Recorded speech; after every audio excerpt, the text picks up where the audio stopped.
Fred Ricciani and J. George Estrella. Yeah, that's right, me. Yeah, I have no voice right now. For the sportscourier.com, post-fight at WrestleMania 29. You see MetLife Stadium right over there. My voice is hoarse. George, overall, fun live experience, but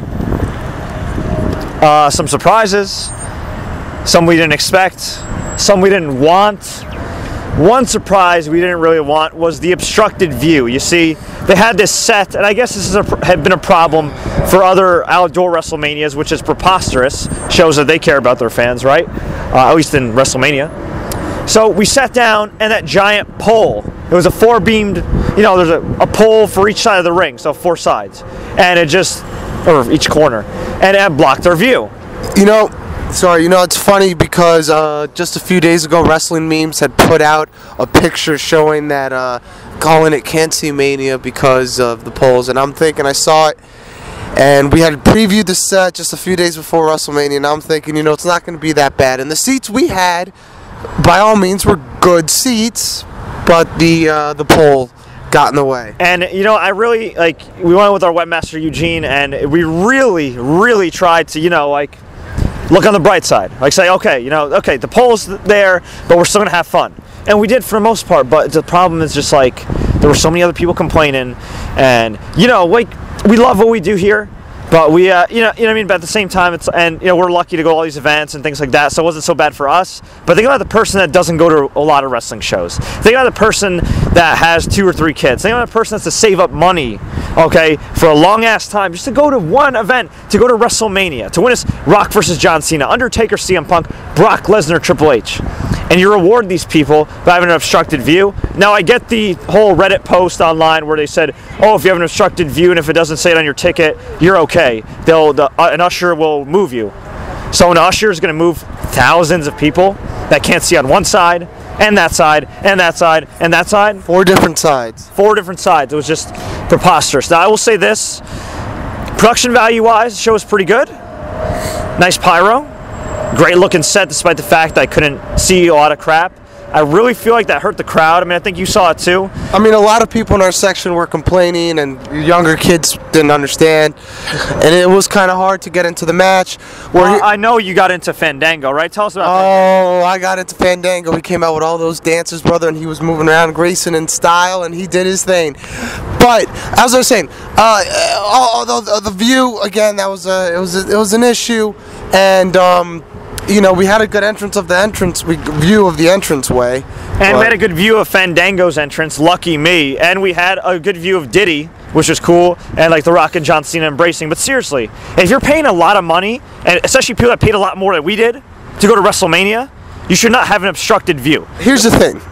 When they were on either side of the corner that wasn't blocked, we could see just fine. We could see CM Punk flying off the top, heading towards the table. We could see all that. But the thing with wrestling is 90% of the action takes place in the middle of the ring, and that was completely taken away from us in terms of that pole of a view. Right, and it's just unacceptable. And you know what? I'm going to hit up WWE. I'm sure a lot of fans are and expect some type of compensation, whether it's a refund, free tickets, free swag. You know, at the end of the day, I get to hang out with one of my best friends and co-hosts in the world. It was a fun experience. Some of the right guys won. Just some quick notes because it is a little late. We got to get out of here. I am stunned that Ryback lost. Yeah, what was that? I don't know. You build up that guy for so long and then losing again. I mean, I know, and he hit the shell shock afterwards, so nobody got over. Why couldn't you just give the guy the moment? Does Mark Henry really need that win? The guy is over 40 years old. Ryback. It's funny though because you predicted Ryback, but you wanted to see Mark Henry win. Yeah, but you know what? When I actually saw it play out, it made no sense. It really did make no sense. And another thing that made no sense, Dolph Ziggler losing again. I know I've said it time and time again, but usually WrestleMania represents everything good WWE does, all right? But it represented a lot of bad. Lack of caring about fans with the polls. Their fan relations is good, but those polls are preposterous, okay? The freaking not pacing the show. Well, the fact that Rock and John Cena started abruptly at 10:15, not even announcing that the Rhodes Scholars match was scrapped or not, and I know that match doesn't draw crap to flies, but still, think about those young men that, you know, wanted a WrestleMania payoff, that worked hard for it, and you just sweep the rug out from underneath them. They could have done that on the pre-show because Wade and Miz was only 4 minutes and the rest of it was stalling. And the promo videos, man. The promo videos, no backstage promos. Like, really? That's part of a wrestling show also. And just, yeah, you said it yourself. The 4 minute, Intercontinental match. They could have put a Battle Royal there. Yeah. They could have put a Battle Royal. And nobody got a Rock promo, which I know that was interesting. We got no Rock promo. We got no Cena promo. We got a bunch of video packages, which was like a countdown special, which would be great, except for the fans at home and people like us in the arena already paid for the show. And also, speaking of show, I heard, whether on WWE side or not, there were problems on Verizon, Fios, and DirecTV. On top of all that, WWE.com stream crapped out. That's not good. Now, I feel bad for the fans. I do not feel bad for WWE because, again, I know this happens every year, but I'm sorry, it should not happen every year. It's unacceptable. Bottom line is this. Some of the right guys went over. Well, let's look at the positives. Yeah. The Shield did pick up an impressive victory. Your boy Fandango. Fandango did get over. The crowd was definitely into it. I saw a couple Fandango signs. Undertaker and CM Punk. Oh my God, that exceeded expectations. That was so awesome. Props to Phil Brooks, who's banged up and been unhappy lately, and major props to the Mark Calloway, the Undertaker, who doesn't even have to wrestle anymore, but still comes out once a year and puts on one hell of a show. And I was pretty into Cena versus The Rock, and they definitely delivered towards the end. The crowd was buying each and every false finish, and it was it was definitely explosive. Yeah, and one match that totally disappointed. I mean, Triple H, Brock Lesnar, and George's cough, and I'm like, my throat's hurting. We were screaming all night.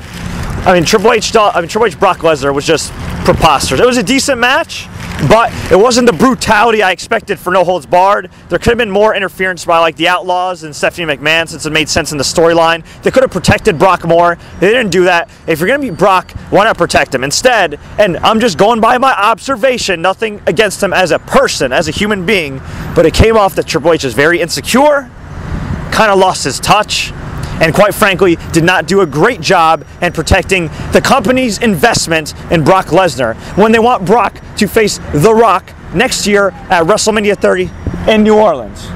So, folks, real quick, we got a guy selling T-shirts over here for $10 T-shirts, rip-off T-shirts, whatever. But for $10, I actually managed to get me some of JR's main event mustard, and I cannot wait to try this. I was gonna get the Chipotle ketchup, but it had a lot of sugar in it. So yeah. So I mean, overall, here, quick run into the positives. The right guy won the WWE title match. You could make the argument that Del Rio maybe should have lost, maybe to extend the feud to Swagger, because it's ass backwards booking to have the heel lose and then rematch, although they've been doing that forever. Really, I mean, a WWE show is going to be fun live either way. You know, I mean, Diddy was awesome. Undertaker, CM Punk was awesome. It was great to see the stars live, but yeah, Wade Barrett shouldn't have lost. That's not a positive. But in negatives overall, besides, you know, Ziggler losing, Ryback losing, I think this is more indicative of just all the major problems that WWE has right now. It's like, even the main event, which people got into later in the match, it just felt like there really desperately needs to be a changing of the guard. And the sad thing is... No, go ahead. The sad thing is, who is there? Well, tomorrow night is Monday Night Raw, and as history has it, is one of the biggest Monday Night Raws in all of the television year.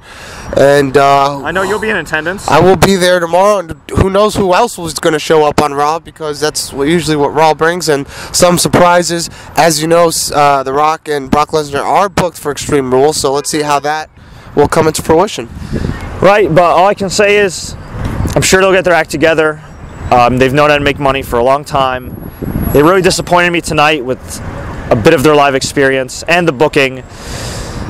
All I can say is, I hope everything goes well. I wish them the best. I'm going to contact fan relations because, come on, son, we spent the money and we got our view blocked. But the bottom line is, I am worried about their future. After Rock leaves, after Cena, God forbid, gets injured or decides to wind it down, after Brock decides I can make money doing something else, after Triple H finally decides to stop being insecure and just be like, you know, a head of talent relations guy instead of pinning his $5 million investment, what's next for WWE? Who's next in line? They have some serious work to do with their stars of tomorrow. So until next time, everybody, check us out on thesportscourier.com, Twitter at thesportscourier, at Fred Ricciani, at JGeorge489. You also check us out on Facebook, facebook.com/thesportscourier. Do not forget to subscribe. We have so many WrestleMania weekend interviews. More to come. Jushin Thunder Liger, The Iron Sheik, Dr. Tom Pritchard, Trent Beretta, WWE Hall of Famers, Bob Backlund, Tony Atlas, Rocky Johnson, Mick Foley. So much content. Join the ride. Subscribe. Until next time, everybody. George, hope you've had fun at Raw, my friend. Enjoy the matches. And I'll see you at the matches.